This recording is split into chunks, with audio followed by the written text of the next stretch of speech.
Hello everyone, welcome জানাচ্ছি সবাইকে আরও একবার চৈতালি রান্নাঘরে। আজকে তোমাদের সাথে একদম কম খরচের ইনস্ট্যান্ট তৈরি হয়ে যাওয়া রাজকীয় স্বাদের মিষ্টি তৈরি করে দেখাবো। যারা কোনোদিনও মিষ্টি বানাতে পারে না তারাও এটা খুব সহজে বানিয়ে নিতে পারবে, আর একদম গ্যারান্টি নো ফেল রেসিপি। মুখে দিলে মিলিয়ে যাবে আর এক বাইটেই মনে হবে যে আহা কি খেলাম। একদম সহজ রেসিপি। তো চলো কথা না বাড়িয়ে শুরু করি আজকের রেসিপি। এই মিষ্টি বানানোর জন্য প্রথমে আমাদেরকে ইনস্ট্যান্ট রাবড়ি, মালাই বা ক্ষীর বানিয়ে নিতে হবে। সেজন্য আমি রেগুলার চায়ের কাপে 1 কাপ নিয়ে নিলাম এখানে লিকুইড মিল্ক। আমি কিন্তু এখনও গ্যাস ধরাইনি। তো এই দুধের মধ্যে এবার যে কাপের মধ্যে আমরা মিল্ক পাউডার নিয়েছিলাম ঠিক সেই কাপ মেপে আমি এখানে দিয়ে দিচ্ছি গুঁড়ো দুধ। যে কোনো ব্র্যান্ডের গুঁড়ো দুধ তোমরা এখানে ব্যবহার করতে পারো। এবার ভালোভাবে প্রথমে লিকুইড দুধের সাথে গুঁড়ো দুধ আগে ভালোভাবে একটুখানি মিশিয়ে নিচ্ছি, যেন কোনো রকমের লাম্পস না থাকে। তাই গ্যাস ধরানোর আগে কিন্তু এই কাজটা করে নিতে হবে, তাহলে তোমাদের সুবিধা হবে। ভালোভাবে মিশিয়ে নেওয়ার পরে এবার আমি গ্যাস ধরিয়ে দিচ্ছি।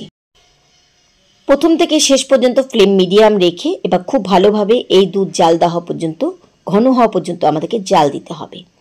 আর যেহেতু আমরা মিল্ক পাউডার দিয়েছি তাই 2 মিনিটের বেশি কিন্তু এই ক্ষীর বা ইনস্ট্যান্ট রাবড়ি হতে সময় লাগবে না। 2 মিনিটের মধ্যে তৈরি হয়ে যাবে। এই সময় কিন্তু এখান থেকে সরানোটা যাবে না। তো আমি দেখো এখানে দুধটাকে ভালোভাবে কিন্তু ঘন করে একদম ইনস্ট্যান্ট রাবড়ি বানিয়ে নিয়েছি। তোমরা চাইলে পুরো লিকুইড দুধটাকে জমিয়ে কিন্তু ক্ষীর বানাতে পারো। এবার এর মধ্যে দিয়ে দিচ্ছি চিনি। আমি এখানে 3 চামচ চিনি দিচ্ছি। যদি মিষ্টি ছাড়া খেতে চাও এটাকে, তাহলে তোমরা চিনিটাকে স্কিপ করে দিতে পারো যাদের সুগারের প্রবলেম আছে। যেহেতু মিল্ক পাউডারই মিষ্টি, সেই জন্য তোমাদের এখানে চিনি দেওয়ার প্রয়োজন হবে না। আর যারা চিনি মিষ্টি খেতে পছন্দ করো তারা চিনিটাকে নিজেদের স্বাদ মতো বাড়িয়ে কমিয়ে দেবে। খুব ভালোভাবে প্রথমে আমি এখানে ইনস্ট্যান্ট রাবড়িটা বানিয়ে ফেললাম, কারণ এটুকু নামানোর পরে কিন্তু জমে যাবে। তাই আমি এবারে গ্যাস ওভেন বন্ধ করে দিচ্ছি। আমাদের রাবড়ি কিন্তু একদম রেডি। এটাকে রেখে দিচ্ছি পাশে। এদিকে নিয়েছি আমি 4 পিস ব্রেডের স্লাইস, আর এই ব্রেড দিয়ে কিন্তু আমাদের আজকের এই মিষ্টিটা তৈরি হবে, যেটা বিশ্বের সব থেকে নরম তুলতুলে মিষ্টি বলতে পারো। এবার নিয়ে নিচ্ছি একটা স্টিলের বাটি। তোমরা গ্লাস, বাটি যা কিছু নিতে পারো এখানে। তো যে সাইজটা বানাবে, তো আমি এখানে ছোট সাইজের একটা বাটি নিয়েছি। নিয়ে ভালোভাবে এভাবে ব্রেডের মধ্যে বসিয়ে একটু চাপ দিয়ে দিচ্ছি। এতে কী হবে, ধারগুলো কেটে যাবে আর আমাদের একটা শেপ তৈরি করার জন্য সুন্দরভাবে ব্রেডের স্লাইস কেটে চলে আসবে। এভাবে আমি বাদবাকি সবগুলোকে একসাথে করে নিয়েছি।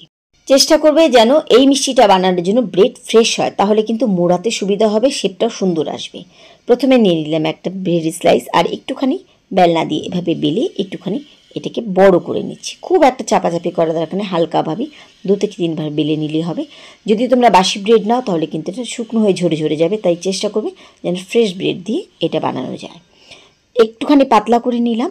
এবার এর মধ্যে দিয়ে দিচ্ছি আমি বানানো ইনস্ট্যান্ট রাবড়ি, যেটা কিন্তু খুব ভালোভাবে আমি এখানে বানিয়ে নিয়েছি।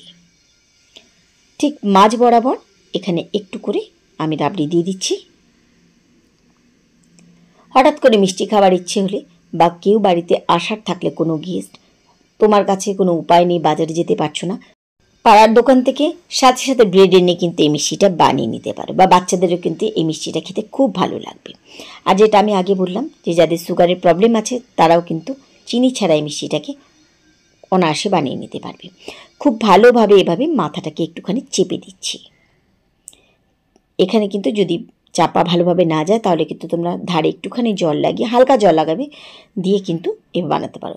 একটা আমি বানিয়ে নিয়েছি, ঠিক একইভাবে আমি আরেকটা বানিয়ে দেখাচ্ছি। এভাবে একটুখানি বেলে খালি পাতলা করে নিতে হবে। খুব হালকা করে কিন্তু বেলতে হবে যেন ব্রেড ভেঙে না যায়। একইভাবে ঠিক মাঝখানে এখানে দিয়ে দিচ্ছি আমি রাবড়ি।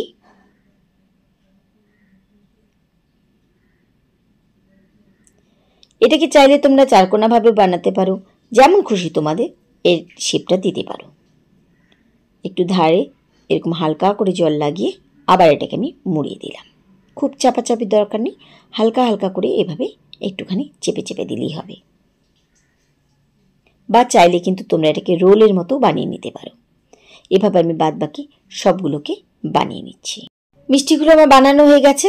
এবার এখানে প্যানের মধ্যে আমি নিয়ে নিচ্ছি আরও 1 কাপের মতন লিকুইড দুধ।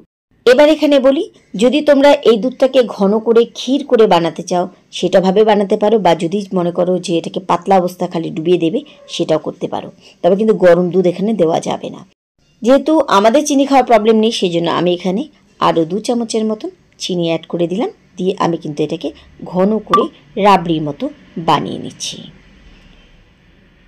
চাইলে তোমরা প্রথমবারেই কিন্তু একবারে রাবড়ির মতো বানিয়ে নিতে পারো। তো এটাকেও কিন্তু আমি ভালোভাবে ঘন করে নিয়েছি। ব্যাস, এটাকে কিন্তু এবার একটুখানি ঠান্ডা হতে দিচ্ছি। আর এদিকে কিন্তু আমি মিষ্টিগুলো আগে থেকে প্লেটে সাজিয়ে রেখেছিলাম। এবার ওপর থেকে জাস্ট খালি তৈরি করা ঘন রাবড়ি ঢেলে দেব। এবার বলো তো, ভেতরে রাবড়ি ওপরে রাবড়ি, এই মিষ্টিটা খেতে কতটা স্বাদের হবে নিশ্চয়ই বুঝতে পারছো। অসাধারণ টেস্ট হয় এই মিষ্টিটা, বানানো খুবই সহজ, একদম কম খরচে কিন্তু আমরা এই রেসিপিটাকে বানিয়ে নিতে পারি। মিষ্টি দোকানে মিষ্টি না বানাতে পারলেও এই মিষ্টিটা চেয়ে কেউ যদি একবার মুখে দেয়, তার কিন্তু মুখে লেগে থাকবে এর স্বাদ।